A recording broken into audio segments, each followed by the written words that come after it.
આવી રહ્યા છે અમદાવાદમાં આરોગ્ય વિભાગના દરોડા પડ્યા છે। જી હા, અમદાવાદ શહેરમાં મોટા પાયે આરોગ્ય વિભાગના દરોડા પડ્યા છે। જૂના શેર બજારમાં મીઠાઈની દુકાનમાં આરોગ્ય વિભાગના દરોડા પડ્યા છે। દુકાનમાંથી ખાદ્ય સામગ્રીમાંથી જીવજંતુઓ મળી આવ્યા છે। મોટી વાત કહેવાય, મીઠાઈના જે ડબ્બા છે 30 કિલો ચણાના લોટમાંથી પણ જીવજંતુ મળી આવ્યા।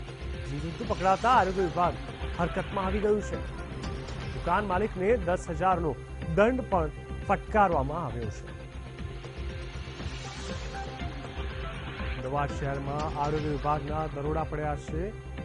જૂના શેર બજારમાં મીઠાઈની દુકાનમાં આ દરોડા પડ્યા છે। દુકાનમાંથી ખાદ્ય સામગ્રીમાંથી જીવજંતુઓ પણ મળી આવ્યા છે। 30 કિલો ચણાના લોટમાંથી જીવજંતુ મળી આવ્યા। જીવજંતુ પકડાતા આરોગ્ય વિભાગ હરકતમાં આવ્યું છે।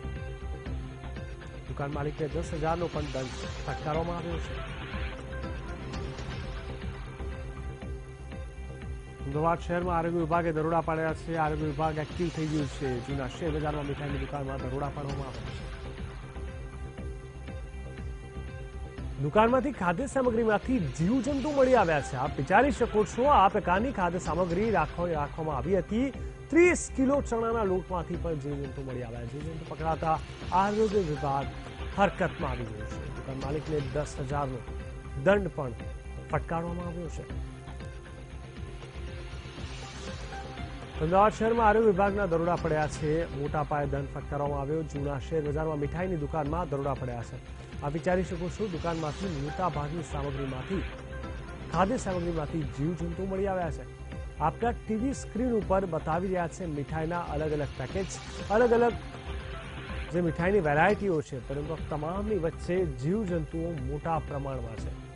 જી હા, આપ જોઈ શકો છો, આ એ જ ખાદ્ય સામગ્રી છે કે જેને તે લોકો વેચતા હતા, જેથી કરીને મોટો પ્રોફિટ તો રડી શકાય, પરંતુ લોકોના હેલ્થ સાથે કેવા પ્રકારના ચેડા થઈ રહ્યા છે તે આ દ્રશ્યો પરથી આપ અંદાજો લગાવી શકો છો।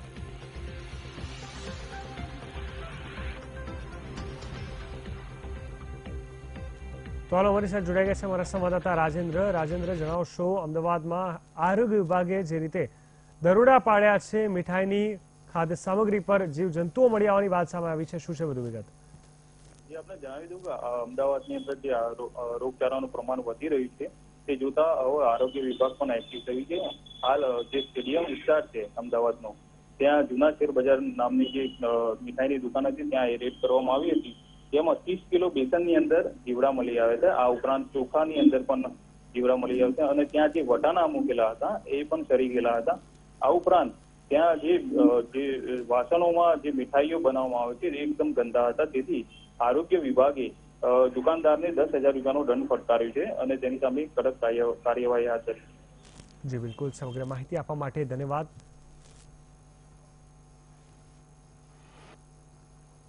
અમદાવાદમાં વરસાદના કારણે રોગચાળાનું પ્રમાણ વધી રહ્યું છે, તો બીજી તરફ અમદાવાદ મ્યુનિસિપલ કોર્પોરેશનના આરોગ્ય વિભાગે સાવચેતીના પગલે વિવિધ દુકાનોમાં સર્ચ ઓપરેશન હાથ ધર્યું છે। હાલ આપણે અમદાવાદના આશ્રમ રોડમાં આવેલા જૂના શેર બજારની દુકાનમાં છે, જ્યાં 30 કિલો બેસનમાં જીવડા મળી આવ્યા છે। આપ જોઈ શકો છો કે 30 કિલો બેસનમાં જીવડા મળી આવ્યા છે, જેના કારણે કોર્પોરેશન આરોગ્ય ટીમે દુકાનદારને 10,000 રૂપિયાનો દંડ કર્યો છે। આ ઉપરાંત તમે જોઈ શકો છો કે આ બાજુ ગંદકીનું પ્રમાણ પણ કેટલું છે, આપને બતાવી દઉં કે આપ જોઈ શકો છો કે અત્યારે સર્ચ ઓપરેશન ચાલે જ છે। બીજી તરફ આપ જોઈ શકો છો કે જે રીતની આ દુકાનમાં ગંદકીનું જે પ્રમાણ છે, આપને બતાવી દઈએ કે આ જે બેસન છે એની અંદર જુઓ જીવડા પડી રહ્યા છે। આ બેસનની અંદર આ જીવડા પડી રહ્યા છે। જે લોકો જે વિશ્વાસથી દુકાનમાંથી ફરારી અથવા તો મીઠાઈ ખરીદે છે, તેની પાછળની સત્ય એવું છે કે જે બેસન છે એની અંદર જીવડા પડી રહ્યા છે। આપ જોઈ રહ્યા છો કે અહીંયા ગંદકીનું પ્રમાણ પણ વધારે છે। આપને બતાવી દઉં કે કેમેરામેનને કહીશ કે આ જે મસાલો છે, જે ફૂડ બનાવવામાં આવે છે તેમાં વપરાશ માટે આ મસાલો છે, જેમાં પણ બધે જ ગંદકી દેખાઈ રહી છે। આપને બતાવી દઉં કે આ જુઓ, આ ડબ્બાની અંદર જે ગંદકી છે તે આપ જોઈ શકો છો। આ ઉપરાંત આપને બતાવી દઉં કે જે વાસણોમાં આ બધી વસ્તુઓ તૈયાર કરવામાં આવે છે તે પણ તમે જોઈ શકો છો કે આ જે વાસણો છે એ પણ ગંદા છે।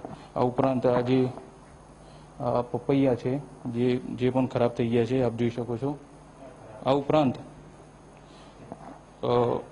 અહીંયા જે ચોખા મળ્યા છે એની અંદર પણ જીવડા જોવા મળી રહ્યા છે. આમ કોર્પોરેશને રોગચાળો વધુ ના ફેલાય તે માટે એક સર્ચ ઓપરેશન હાથ ધર્યું છે. કેમેરામેન નરેશ બુટિયા સાથે રાજેન્દ્રસિંહ પરમાર, વીટીવી, અમદાવાદ.